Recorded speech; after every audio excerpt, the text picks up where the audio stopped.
All right. Peace and blessings, family. This is BroYosef. I'm back with another video. And in this video here, we're going to talk about what are energetic cords, okay? It's been a minute, but I'm back here to give y'all some good information. And this is a video I kind of touched on in a past video, but I didn't really go in depth or deep into it. I didn't go that deep into it. I think I talked about it in What Are Sexual Contracts. All right, so my internet's been acting a little funny, so hopefully you guys can hear me clearly and see the video clearly. All right, so before we start the video, of course, our new thing is we give our gratitude every day. So today is Monday. We're gonna give our gratitude for the day, family. All right, today is Monday. I give thanks to the gods of Monday and the goddesses of Monday. I give thanks to the energy of the moon. I give thanks to Papa Legba. I give thanks to the goddess Yemiya. I give thanks to the goddess Isis. I give thanks to the god of Kansu and all the gods and goddesses of the moon and the Monday. I give thanks to my ancestors before me, known and unknown. I give thanks to the ascended masters. I give thanks to the five elements, earth, air, fire, water, and spirit. And I give thanks to Mother Earth for always providing. Ashe, Ashe, Ashe. Okay, family, we back. And if you guys are would like to purchase one of my my attitude is gratitude t-shirts, the link is right below. You guys should see the list of t-shirts right below the video. Okay, so let's get into this video, family. But before we get to the video, I want to say a few things. The first thing is a lot of people have been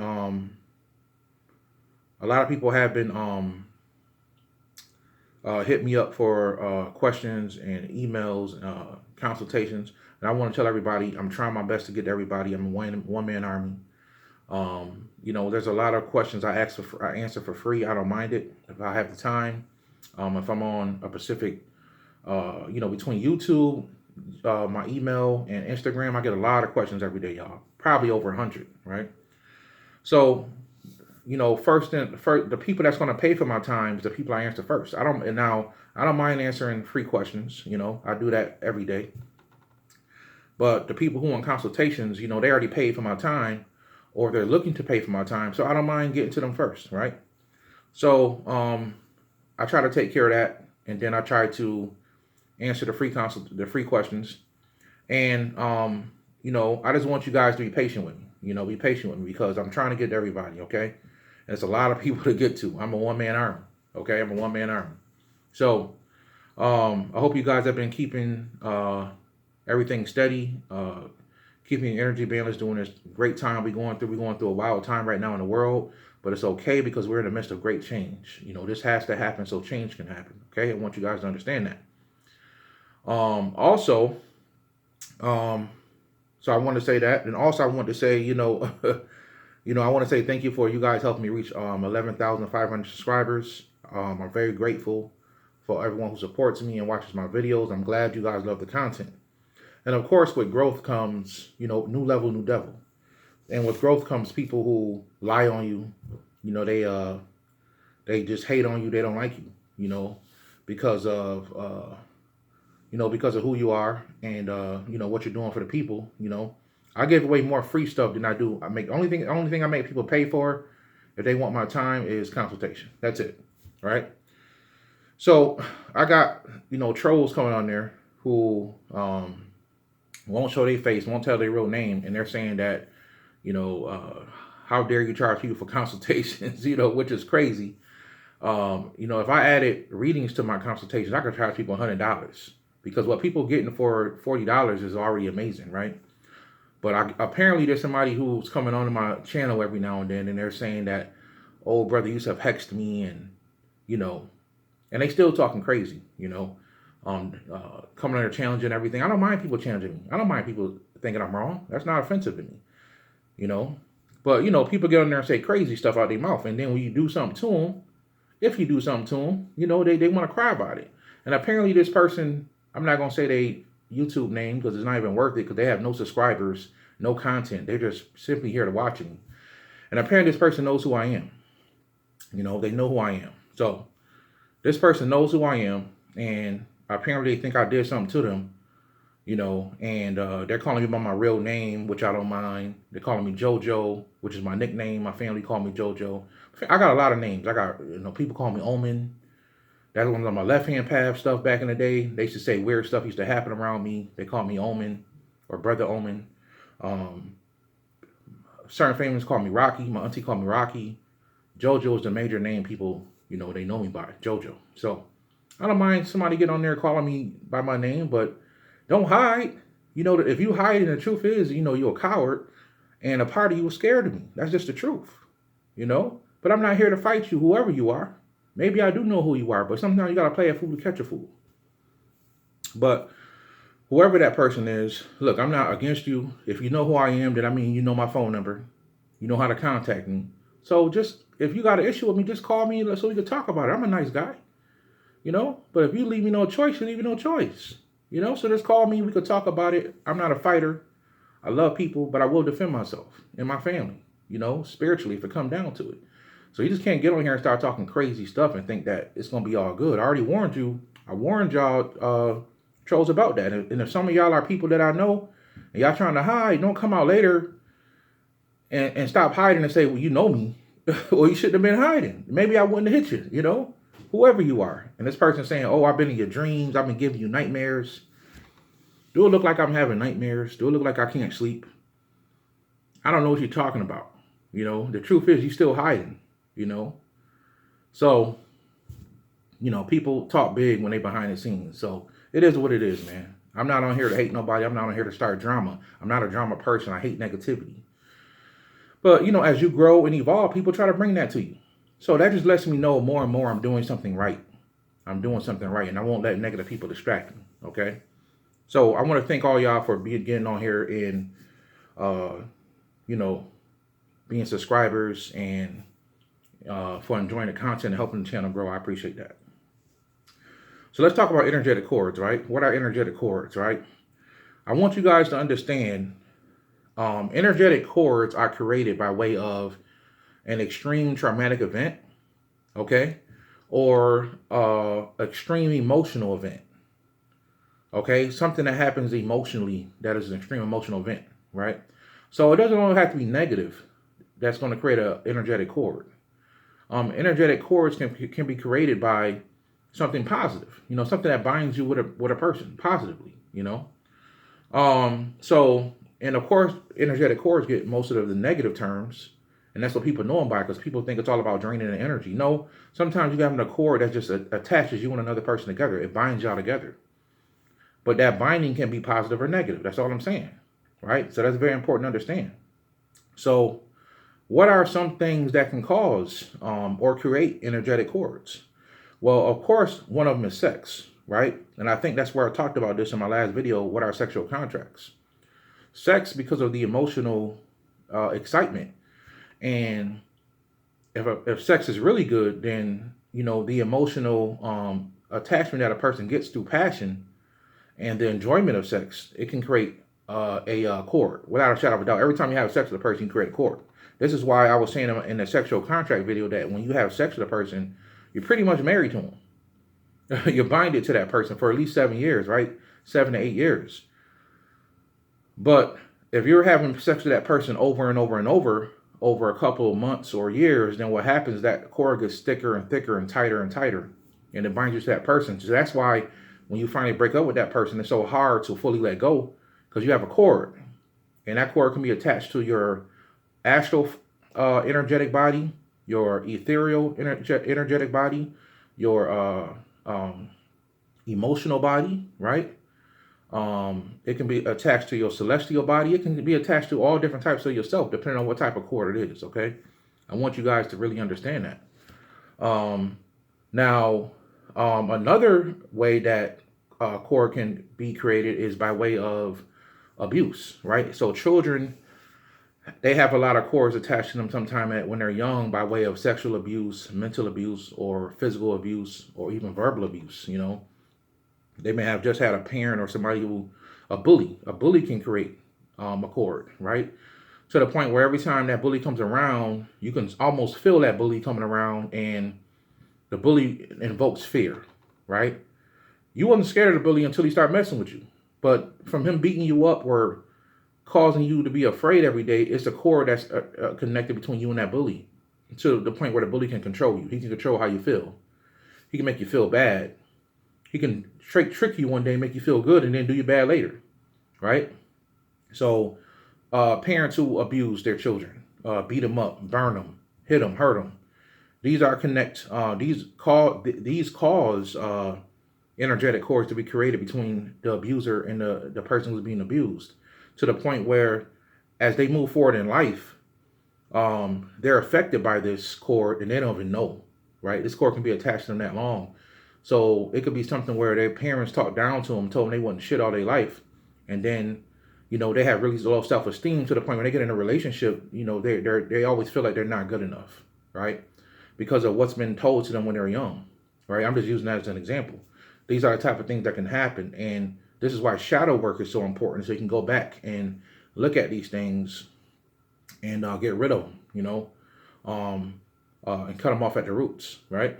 Shadow work is a great way to break cords. The difference between cutting a cord and breaking a cord: when you break a cord, you get it directly from the root.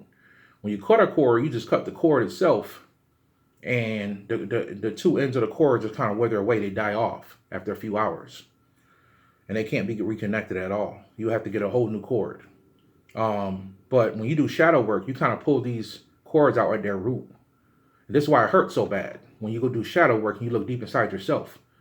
And you look at these negative things that has caused trauma in your life, and these things suck your light, they suck your energy. This is also why you get a dark facet in your soul. Part of your soul turns dark because your light is literally being drained. Okay, so that's another thing that creates cords, is trauma, right?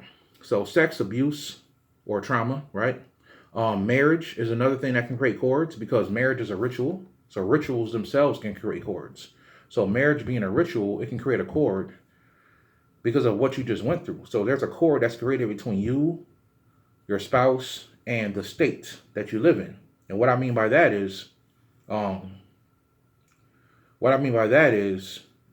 told you guys before in one of my videos that, if you're black, it means you're a minority, and a minority is a child that can't think for themselves, according to the legal dictionary.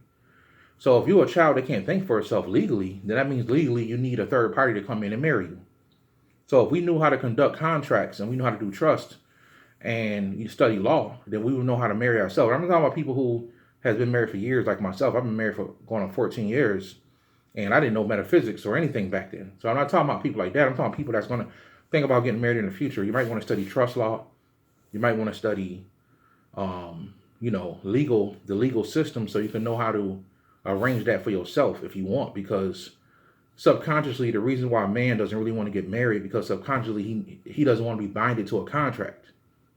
Paperwork. A lot of times sisters want that paperwork, because once you get married, it's hard to leave. And sisters don't mind being bonded to a man. Sisters, but brothers by nature, men by nature, we like to plant our seed everywhere.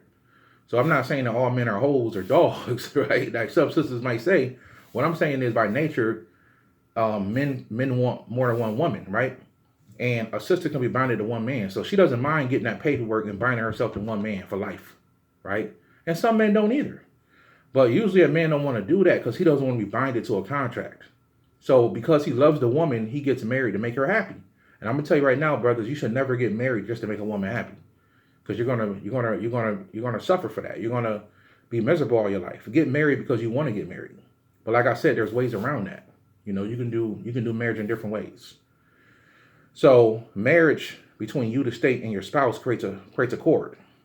And this is why it hurts so bad when you do get divorced. It costs money, time, frustration, because you got to slowly sever that cord between you and the state, and that person. And it's hard. So it's easy to get in, but it's hard to get out, right? So I want y'all to think about that. Rituals, which is marriage. Marriage is a ritual. Everybody gets married under Saturn, right? So this is a gold ring. So I got married under Saturn mixed with the energy of the sun, the solar energy. Some people have titanium rings. Some people have silver rings. Depending on what type of ring you have is connected to the energy of your marriage, right? So it doesn't matter, but I'm just saying you need to understand that. So But all marriages are, you're pretty much getting married under Saturn, the god of Saturn. Saturn rules. He's the great judge. He rules over things. He rules over law. So I want you guys to understand that this is why the judge wears a black satin robe, or a black Saturn robe on a bench. The word bench in Latin means bank. I'm not gonna go too deep into that, but this it's all metaphysics, family. It's all metaphysics. So I want you guys to understand that when you get married, it creates a cord also, right? So what do these energetic cords look like? What do these energetic cords look like? The best way I can describe, I have a sixth sense. I can sense energy, and I'm just now learning how to turn it off and on. So if I'm talking on the phone with you, I can't sense if you what type of cord you have. I could probably sense if you have a cord, but I can't see it. Now, if I'm standing in front of you, I can actually see your cords, right? And for the most part, everybody has them, including me. I'm married. I have a wife. I have a child. So through love, just from being in love, you can create a cord by being in love with somebody. So 100% of the people on the planet have at least one cord, right? 100% of the people on the planet have at least one cord, okay? So I want you guys to understand that. So you can never cut all your cords because you're going to have a cord. All cords are not draining. Some cords are there to connect you and a person together, okay? But the majority of cords we see can be draining, okay? So for anyone who has ever had a child or cut a umbilical cord, the umbilical cord is the physical manifestation of an actual energetic cord between the child and the mother, okay? And even though that cords get cut or get severed or cut, that there's still a cord between the child and the mother. There's a bond, okay, that you can't see. It's energetic. So with that being said, if I can describe how an energetic cord looks, it looks like a lot like a actual umbilical cord. It looks stretchy. It looks like it has other cords wrapped around it. Looks really interesting. And of course, we know the child feeds off the mother. It's energy, right? Some people even call children a parasite when they're inside the woman because they literally take her energy. They take her food. This is how some cords are, right? So the child needs the mother to survive. So, and then that cord is severed and the child has to fend on his own or depend on outside sources for food and nourishment, okay? So if I had to describe how these energetic cords look, that's how I would say they look. They look a lot like the cords that are from like umbilical cords, okay? So I want you guys to really understand that, okay?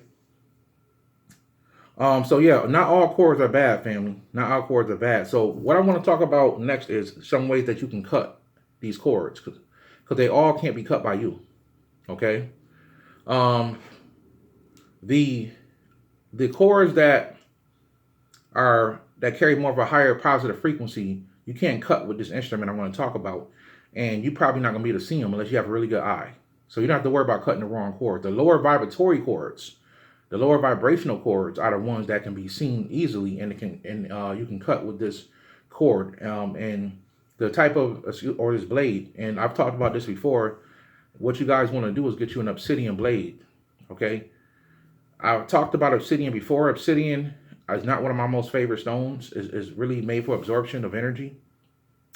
But when obsidian is shaped into a weapon, it can be very powerful spiritually. And the American Indians knew that. That's why they had a lot of things that were shaped from obsidian, right? You can catch a lot of their spearheads and their knives that were made from obsidian. Because you can harm lower frequency entities with obsidian blades, okay? So what you guys want to do is, now obsidian is actually lava mixed with minerals, lava rock, right? That gets melted, right? And hardened over time. So it already comes from a fire element and it's extremely powerful, okay?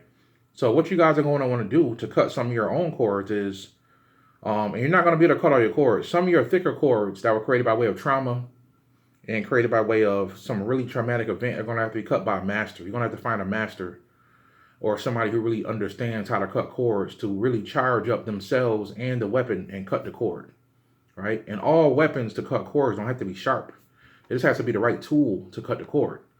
So if you guys do feel like you have cords or you can't get unattached with somebody, the first thing you guys are going to do is you want to take a spiritual bath, right? To kind of weaken up the lower frequency of the cords and you can do a simple spiritual bath. You can do this sea salt and hyssop, right? Get some hyssop. The Bible says, purging with hyssop and I shall be clean. Get you some hyssop and some sea salt. Sit in that bathtub for about 15 minutes, right? And then what you're going to want to do is you're going to want to take a obsidian blade. Now, this obsidian blade, you're going to have to charge it in the sunlight, okay? Put it in the sunlight for at least 24 hours. It's going to absorb a little bit of lunar energy. That's okay. You want to put it in the sunlight all day. So you wake up early in the morning, stick that thing outside in the sunlight, and just let it stay there, okay? And just let it stay there, all right? The next day, after you took in the bath, and you can do this 24 hours after you take a bath, a spiritual bath. You're gonna take that blade and you're gonna, go all over your body with this obsidian, with the obsidian. Usually a place where you have a lot of pain. If you have back pains, you're gonna want to probably put the cord back there just in case there's any cords that are attached to you by way of negative thought forms. The obsidian blade can cut cords from negative thought forms. Okay, so you want to take this obsidian blade and go around your head, right? Slowly. You want to do it slowly because I don't know how charged your instrument is. If you've been charging your instrument in the sunlight for days, then it's extremely powerful, right? It's extremely powerful. But you want to put it around your head, then you want to put it around your body, anywhere you can reach. And you're probably not going to be able to cut all the cords, right? Because like I said, some cords are extremely thick and extremely heavy, and they're going to have to be cut by somebody who really knows what they're doing, right? I'm not going to sit here and lie and tell you I can cut all y'all cords. It's a little deeper than that, right? And I know because I've seen it. You just can't cut all cords, right? You can't cut all cords with an obsidian blade. Lower frequency obsidian blades are made to protect yourself from lower frequency entities, ghosts, entities that are looking to parasite off of you. It can protect you from incubus, succubus. You know what I mean? I remember one time I was in the spirit world and I made an obsidian blade appear in my hand just to protect myself. You know what I'm saying? So some of these more powerful demons and stuff like that, you can't use an obsidian blade to fight a demon. Like, it's depending on if it's a hybrid demon, maybe, but a real powerful demon, OG, you ain't gonna be able to use that obsidian blade. You're gonna have to use something more. You have to use a different type of weapon. So using obsidian blades that have been charged in sunlight for at least 24 hours is something that you can use to cut some of the cords off. Because some cords are like paper thin, and it's new. Some of these cords are brand new, so you can cut them things right off. But some of these cords have been attached to us since we were children. Those type of cords are really thick and they've been gaining energy over time. And you're going to have to really get somebody who really knows what they're doing. I'm not a master cord cutter. But there are people out there that can cut cords. You have to just find them. I don't know anybody personally, but you have to just find these people that can cut cords. Google it. Ask around, right? I've never had to do a severe cord cutting, but I know that there's people out there that can do that. So I want you guys to do that. Those are some of the things that you can do to cut these cords. And remember, these things can drain your energy. If you don't cut them, they can drain your life force.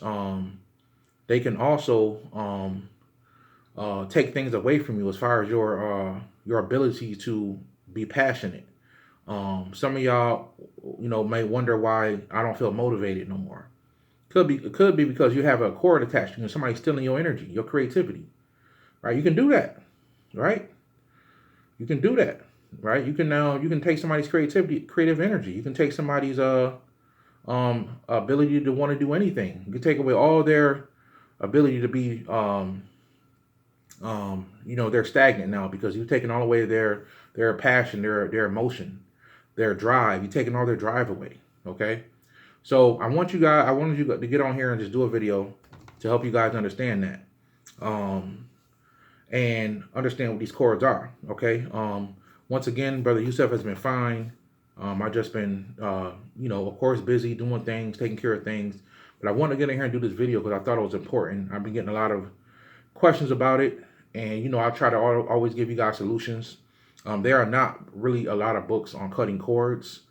Some spiritual techniques you just ain't gonna find books on because everybody don't know about a lot of these things. This whole cord cutting thing is something that's been new over time. All right, I first heard about it myself in like 2012 for the first time. Okay, so but these things have always existed, right? So, so I want you guys to understand this. Do more research. Buy y'all an obsidian blade. Obsidian blade is a good spiritual tool. I was gonna see if I had mine around. It's a good spiritual tool just to have. Period. You know. Also, when you're wearing the obsidian spear, and I gave you guys a big secret, you can charge that thing in the sunlight. When you have an obsidian spearhead, it stops a lot of the cords from even attaching to you. You know, BroYosef is big on protection. You know, I did how to put on a whole armor of God. I showed you guys some things you can do to put some real good protection around you guys. Right? And there'll be more protection videos coming in the future. So I hope you guys enjoyed the video. I'll be coming at y'all with another one real soon. I wish y'all the best. I want y'all to be safe out there. Be smart. Don't be scared. Be prepared. Use this as a time for growth. This is a universal timeout. When the universe has made everybody in the world sit. Think about that for a second. The universe has made everybody in the world sit down. Everybody is sitting down right now. And because of this whole coronavirus thing. And the universe is not telling you not to sit around being scared. Prepare yourself. Prepare yourself, you know? So I want you guys to continue to do that and grow. And thank you guys for all the support and love you've been giving me over time. I love you guys, and I'll talk to you guys in the next one. All right? Peace, family.